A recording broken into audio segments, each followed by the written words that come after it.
Before we start our journey through the landscapes of the Peak District, let us go back to the very beginning. And in the peaks, this means looking at the rock on which everything else lies. There are three distinct rocks in the Peak District: the limestone, which makes up its central core, the massive gritstones which surround it to the north, and the soft sandstones which enclose it to the south. Each of these gives rise to very different landscapes, which make the Peak District one of the most geologically diverse national parks in the British Isles.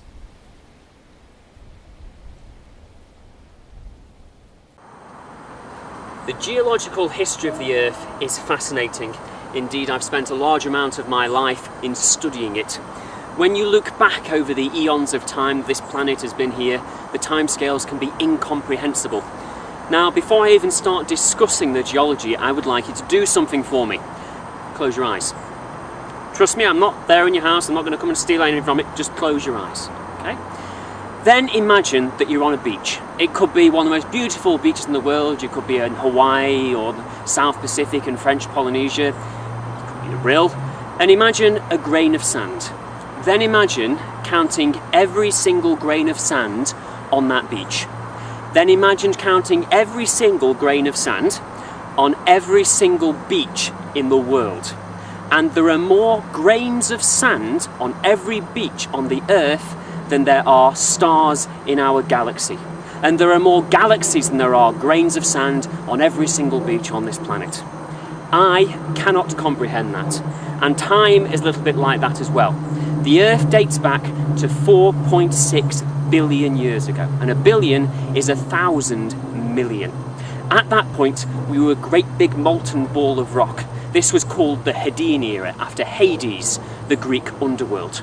But over time, the molten surface of our planet slowly started to cool and a crust formed. During the early periods of the Earth, we were constantly also being bombarded by comets and by asteroids. Now, the comets are especially important because they brought most of the water that we have on this planet here to us today. Practically all the water we have came from these extraterrestrial bodies. Only a small portion now wells up as water vapour from volcanic eruptions. Now, although the crust has cooled, the crust does not stay still. And that's because the centre of the Earth is incredibly hot. It's a nickel iron core and it's hotter than the surface of the sun. Above the core and below the crust is a massive area of solid rock called the mantle. But next to the core, because of the intense heat and the pressures that are there, this rock starts to flow and behave like a plastic. And so the heated up rock from the core boundary starts to rise up towards the mantle. As it does that, the cooler rock from the surface is then pulled back down. This means that over time, these convection currents cause the crust of the Earth to fracture and split apart. Sometimes continents collide with each other, at other times new land is formed, or sometimes they'll just pass gently beside each other. But if it was not for this movement caused by our molten core, then we would just be a big blue ball of water. Because it is this movement that pushes up the land out of the sea, and means that even though we constantly have the force of erosion acting both from the atmosphere and the oceans, the land still stays above it. Because the crust is in a constant state of flux, little rock survives from its earliest eons. In the Peak District, our oldest rocks go back less than a tenth of the Earth's early origins, but they are still ancient. The oldest rock that we have in the Peak District dates to between 360 and 320 million years ago. It's the limestone, and you can see it here as this white and grey rock. It's very, very characteristic of the Peak District and makes up most of the central plateau, the dry stone walls being a characteristic feature. When this rock was laid down, we were part of the continent of Laurussia, which was lying just south of the equator. If you imagine a scene like the Great Barrier Reef today, that's what the Peak District would have looked like, an area of warm, shallow, tropical lagoons. Within these lagoons was prehistoric life. It was literally teeming with it. And the creatures that you could find there are illustrated on my t-shirt, from brachiopods and anomites to crinoids, and all of these had shells, and the shells were made of calcite.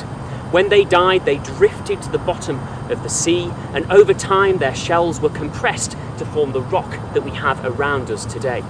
It comes as quite an amazement for people to realise that so much rock across the country could have been created from prehistoric creatures. But the most fantastic and impressive thing that these organisms laid down lies just over here.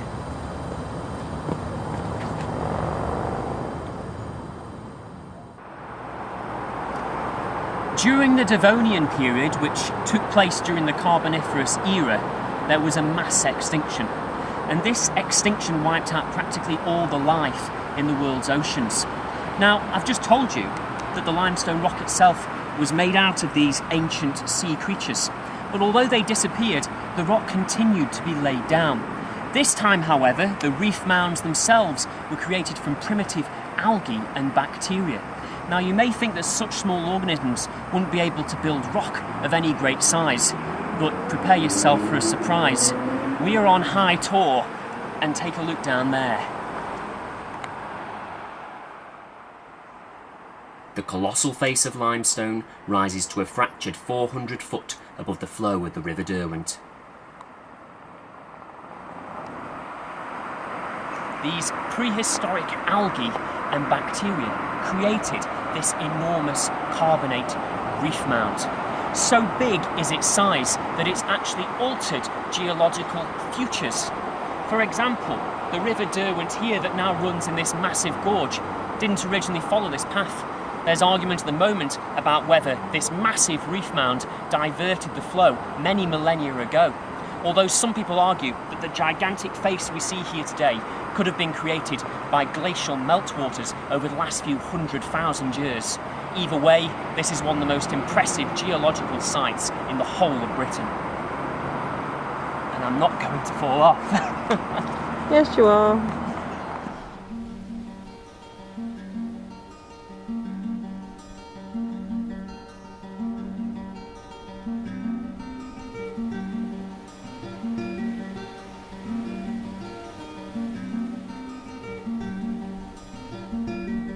Anyone visiting a place like this can't help but be overwhelmed by the ever-present imposing force of rock. The only people brave enough to assault its Leviathan walls are the climbers, though thanks to the Victorians, we can get even closer still to the thrusting cliffs.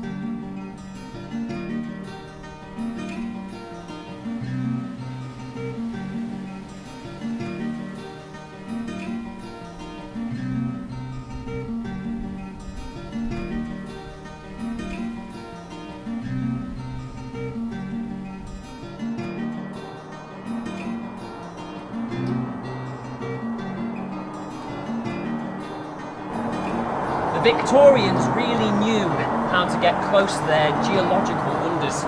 Health and safety wouldn't allow this today. It's called Giddy Edge, and it was constructed during the mid-1850s by Peter Arkwright, who was the son of Sir Richard Arkwright, and it's part of his massive Victorian pleasure grounds above Matlock Bath.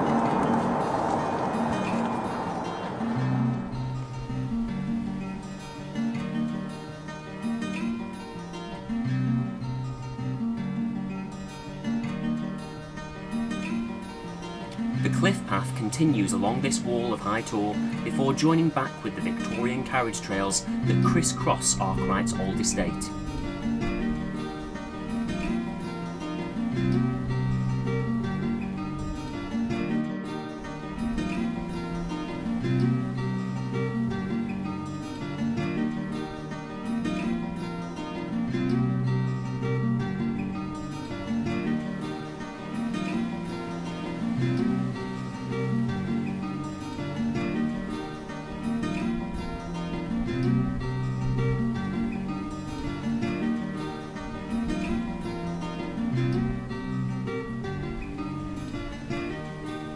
If you do see any exposed limestone rock in the Peak District, it's always worth exploring for the secrets it may reveal. Many faces contain clear examples of the ancient sea creatures that went into their creation, but the limestone holds other revelations. Amongst many are thick beds of fine-grained grey rock. These are the remains of basaltic lava flows from a series of small volcanoes that erupted forth from the ancient sea. On Colton Hill, quarrying cut into the heart of an ancient volcanic vent, revealing a spectacular series of basaltic columns formed by slowly cooling magma. The appearance of the rock is similar to those columns found at Fingal's Cave in Scotland or the Giant's Causeway in Northern Ireland. They are an awesome sight.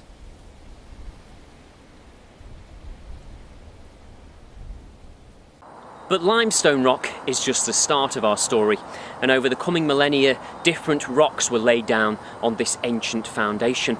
I'm still standing on the limestone of High Tor, but behind me you can see the next rock that was laid down on top of the limestone. The beautiful Ryber Castle on top of the hill is a folly, and it's made of this rock. Its dark grey appearance is characteristic. Here we have the gritstone.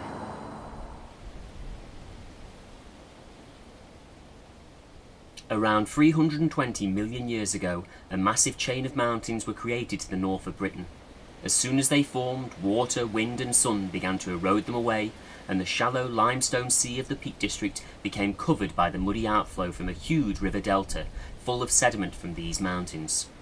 The heaviest sediments were laid down closest to the river's mouth, and these coarse sands and pebbles created the tough gritstone. This is exposed in gargantuan rocky escarpments which line the deeply incised valleys of the Peak District to the north, east and west. Their summits are now covered in wide expanses of peaty moorlands, and many of the slopes have been planted with dense coniferous plantations. The finer muds and sands spread furthest out into the sea, and these created the fragile shales. Many exposures can be found throughout the Peak District, such as these in the Dane Valley, but one mountain of shale shows its unstable nature more clearly than any other.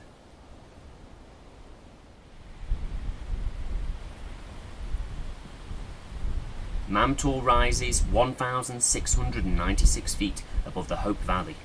Over at least the last 4 millennia, the actions of weathering have caused a large portion of its face to slip down the hillside. These landslides don't just occur on the summit though. The lower slopes are also underlain by shale. Not to be put off by the sight of this monster, a road was built at the beginning of the 1800s and then repeatedly relaid when it was too fractured to pass. Stubborn Man finally lost the battle in 1979 and the road was officially closed.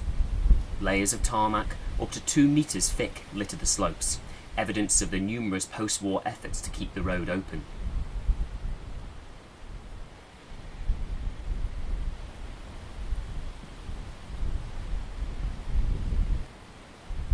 The land still continues to slide by up to 25 centimetres every year, the slumping mass of Mam Tor gradually infilling the upper reaches of the Hope Valley.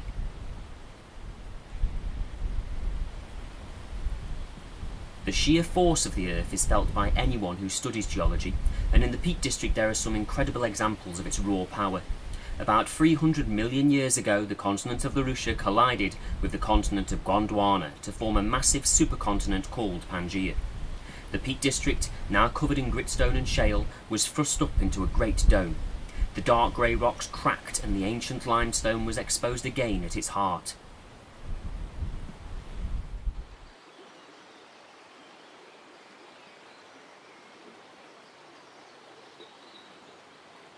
At Apes Tor in the Manifold Valley, we can see the unimaginable force of its collision in the limestone rocks. Giant anticlines and synclines show how the once lateral bedding planes have been contorted out of all their original form. And not only contorted, but cracked, fractured and faulted. The collision of these two great continents also led to an episode of massive mountain building called the Variscan Orogeny. By around 250 million years ago, the Peak District's environment had changed once again. A great range of mountains created the south of Britain blocked rain-bearing winds, and we turned into a hot, desiccated land. But it would not have been lifeless. This was the age of the Triassic, when the first dinosaurs walked the earth. Large braided rivers from wetter climes to the north deposited sand and pebbles over the earlier Carboniferous rocks of the southern Peak District. These rocks are now known as the red-coloured sandstones and conglomerates of the Churnit Valley. But like the earlier rocks, they too were altered and affected by further earth movements. At the end of the Triassic, the opening of the Atlantic Ocean faulted and shifted the sandstones. The Churnit Valley has many dramatic sandstone escarpments, but most are hidden within its lush tree coverings.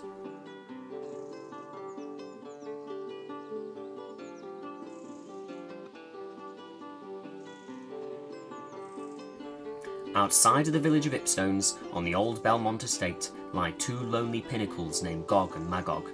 Now off any footpath and well away from roads and viewpoints, they sleep restfully while the rest of the world moves at a furious rate outside the confines of their wooded dell. One legend tells that in ancient times an emperor had 33 daughters, all as wicked as each other. They all found a husband and quickly did away with him, claiming their money and kingdoms. The emperor was so dismayed that he banished all of them from his lands, and they were thrown into a boat which was set adrift to land on an unknown island in the north, which took its name from the oldest sister, Alba. The sisters found no men on Alba, but a race of demons with whom they partnered and created a race of giants which ranged the islands for countless centuries. Gog and Magog were said to be the last two of this great race, whom Brutus of Rome finally tracked down like a bloodthirsty animal. Finally capturing them with his legion, they would change the ground and turn to stone. Now, I'm not saying that Gog and Magog were once giants, but I am saying that many rocks are not rocks and contain jewels hidden within their monochromatic mass. These are minerals, beautiful crystals and elements laid down within the Peak District's rocks. Deep within the earth, these minerals exist in a fluidic state, occasionally being forced up towards the surface by volcanic activity. These volcanic intrusions do not necessarily reach the surface and pool in cracks and faults deep within the rock. As we know, gigantic faults were created in our rocks during the Variscan orogeny. Some minerals were also laid down deep within the rocks after being expelled from deep sediment-filled basins, both of these actions continuing today. As we shall see later on, mankind's hunt for these precious stones has dramatically changed the landscape around us. Over the subsequent 250 million years from the Triassic, we have gradually drifted northwards to our present location, the forces of erosion continually eating away the upper surfaces of the rock to expose those deeper down and create the landscape we see today. But the greatest erosional force on Earth is not the wind, rain, or the sea. It is the glaciers, massive rivers of ice which flow down from frozen mountain peaks to scour away the landscape to its very bedrock. For the last 2 million years, glaciers have waxed and waned across Britain. Today, temperature means the last in Europe have retreated to its highest peaks, such as here in the Mont Blanc range of the Alps.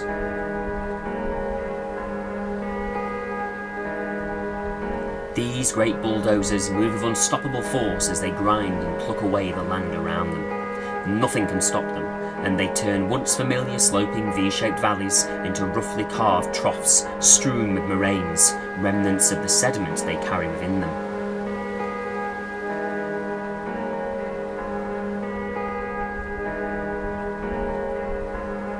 When the last glaciation ended, only 12,000 years ago, the enormous quantities of meltwater were funneled into our river valleys, which were widened and deepened to create the characteristic gorges of the Peak District today. One legacy of wetter times in the past is the vast cave networks which exist in the Peak District. All rain and surface water is weakly acidic, and so over time erodes away the alkaline limestone rocks, creating snaking passages underneath the land. Some of the most beautiful show caves in Britain can be found in the Peak District, encrusted with intricate stalactites, stalagmites and flow ribbons. Today, hundreds of miles have been explored, and many more are waiting to be found. The Manifold Valley in the Staffordshire Peaks has an unusual river. It winds its way from the high moors above Buxton southwards. Upon reaching the small hamlet of Wetton Mill, it starts to sink into the bedrock, and then carries on its journey deep underground in a complex series of cave passages. You have to travel many miles before reaching the village of Ilam to find the river bubbling back up to the surface again. An old lord of the manor tried to block up the resurgence there with concrete when the bed was dry during the summer, but the force of millions of gallons of water was too great, and the explosion could be heard for miles around as a fountain of water exploded over 100 metres into the air. Some of the blocks were said to have landed over a mile distant.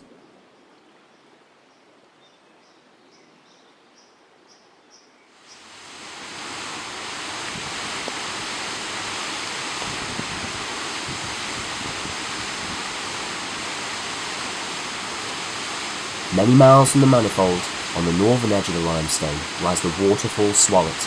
This is a tree-lined sinkhole in the limestone, the largest in the Peak District.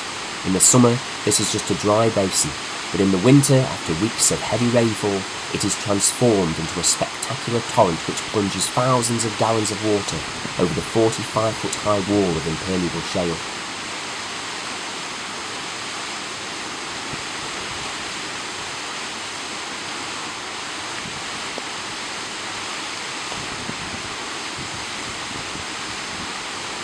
At the base of the depression is the limestone shale boundary, and the falling water erodes and percolates deep into the alkaline rocks. Through the boulder-filled base of the Swallow, the water descends for over 200 feet to emerge several miles away in the Dale of Stony Middleton.